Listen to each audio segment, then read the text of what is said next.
Welcome back, ladies and gentlemen. Our Global Outlook is sponsored by Maury's newsletter, Global Outlook. To receive a complimentary copy, log on to our website, theworldreport.org. The hateful rhetoric regarding Israel's Bibi Netanyahu continues to soar, with Susan Rice calling it destructive. Meanwhile, Bibi refuses a request from Senate Democrats for a closed-door meeting. ISIS continues its march, basically taking over Yemen, and now it looks like Libya. How's that Arab Spring worked out? Maury, Netanyahu's speech, basically the way I see it is, he's going to come to America and he's going to tell the American people exactly what this administration is doing to allow Iran to get nuclear weapons, and his very survival, his nation's survival, is at stake here. Is that the way you see it? Yes, you said it. I think as far as, it's not going to be a speech, it's going to be an explanation of what's going on, which you're not getting from the White House. Or the media. Or the media. Or the media is an instrument of the White House. I mean, they're hand in hand. Right. So what do you believe is going on with these Iranian negotiations? Because when we hear from the mullahs, they're basically mocking us and saying that Obama and Kerry are basically willing to do anything to cut a deal and to throw this country under the bus, so to speak. Well, this is Chamberlain-esque. This is exactly, remember when Chamberlain went back to England the first time when he had resisted Hitler's demands, the people were very upset because they felt England, first of all, didn't want to go to another war, and secondly, they weren't prepared.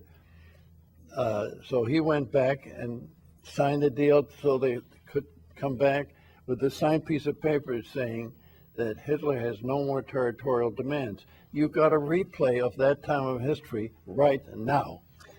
However, you've got different sects of Islam. Even though the president likes to say Islam has nothing to do with this, Iran is Shia, yes, basically, and ISIS is Sunni. So where is this going to meet? I think, I'm glad you asked that question. I predicted, and I've done this in one of my future blogs that I'm doing for USA Today. I think one of the big surprises that may come, maybe not till next year or late this year, there's going to be a major confrontation between ISIS and the Revolutionary Guard of Iran. And this is going to be pretty much like the Nazis fighting Soviet communism. The two giants met head on. At first, the Nazis were winning, then they got bogged down, and Soviet communism won. These were two, but it took one, I'm not going to call Russia barbarous, but they were pretty close to it. You had Soviet communism overcome German Nazism. I think you're going to have the same type of situation. Now you got two murderous giants meeting each other head on, and that's going to change everything. And Syria is basically a surrogate of Iran. So why haven't the Iranians come in and stopped ISIS so far? Because they've basically taken over a third or more of Syria. That's a very good question. I think Iran right now has got its own problems with. The sanctions have hurt them somewhat. You know who Iran is really working with right now? Russia? Yes, sir. Why even ask you the question when you already know the answer? Well, and if you look at biblical terms, which I don't want to get too... Gog and Magog, exactly.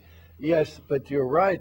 Right now, the Russians are building nuclear plants in Iran right now. They're doing this. Nobody's saying anything. Nobody's questioning it. They're building nuclear plants in Iran.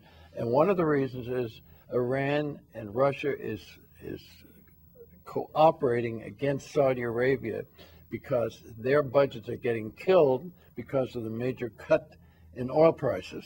They're furious, and they are out to get Saudi Arabia. And Saudi Arabia's game is going to be up pretty soon because for years and years, they have a group called the Wahhabis.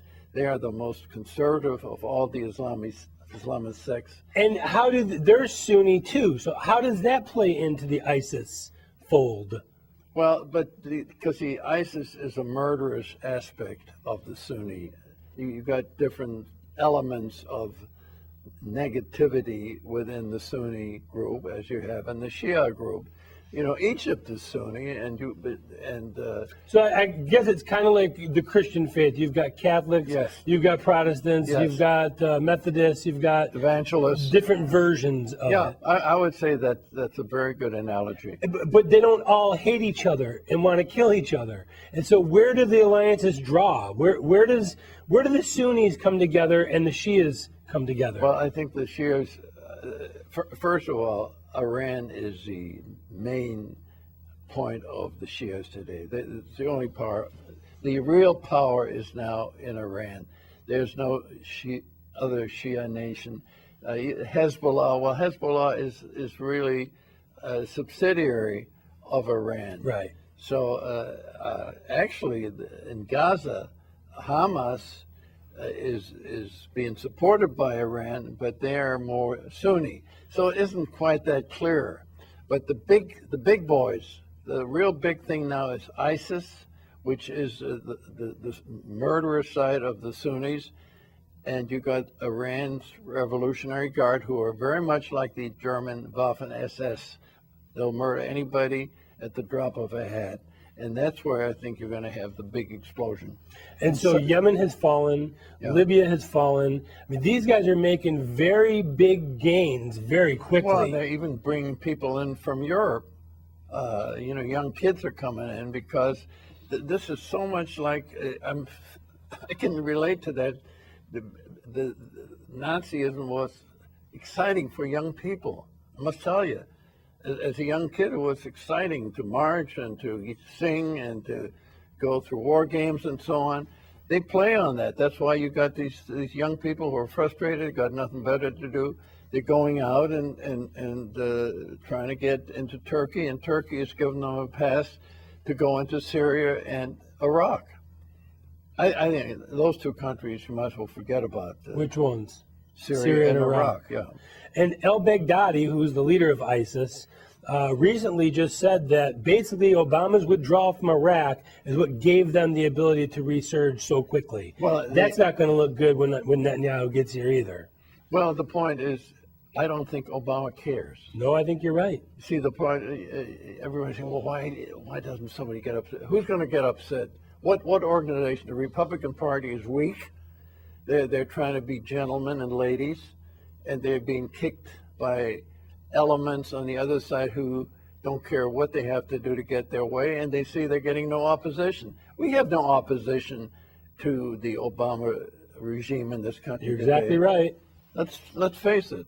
I don't care. They're still trying. The new crop of Republicans, I think, has a chance and has some power, Yeah, some star power. The leadership is worthless. Boehner, McConnell, McCarthy, Graham, McCain, worthless. And you're right. There's no opposition to this government. You don't win a gunfight with a knife. And I think that our president is famous for saying that one time. You don't bring a knife to a gunfight. I didn't know that, but oh yeah, absolutely. Well, good. I thought maybe he was copying me. So one last thing, we have about a minute left. Vladimir Putin, while all this is going on, is also making some moves. He's trying to freeze out the Ukrainians, and he's trying to take over a little bit more territory. If he does go into a NATO nation, what then? Well, I don't think that's going to be a problem. I think, first of all, anything to do, NATO is a joke. It's a joke. You got the United States, what? German, you don't have the Wehrmacht anymore.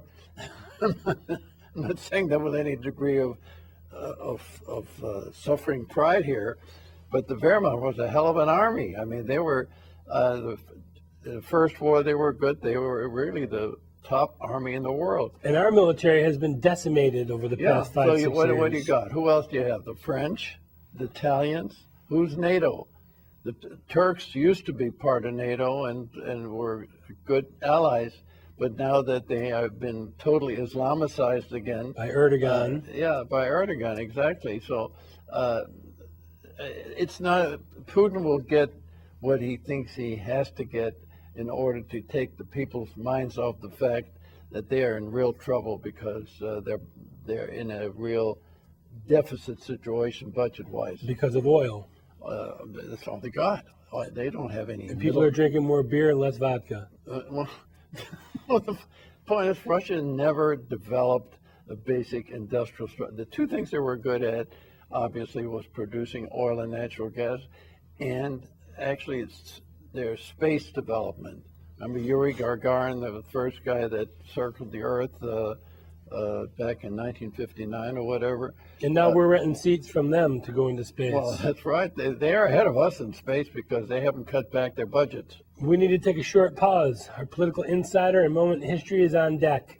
Again, if you missed any segments, just go to theworldreport.org. You can view the whole show, just see a specific segment. And when you're there, make sure to like us and recommend us. If you want to follow Maury on Twitter, @MBeschloss. He'd love to hear from you. We'll be right back.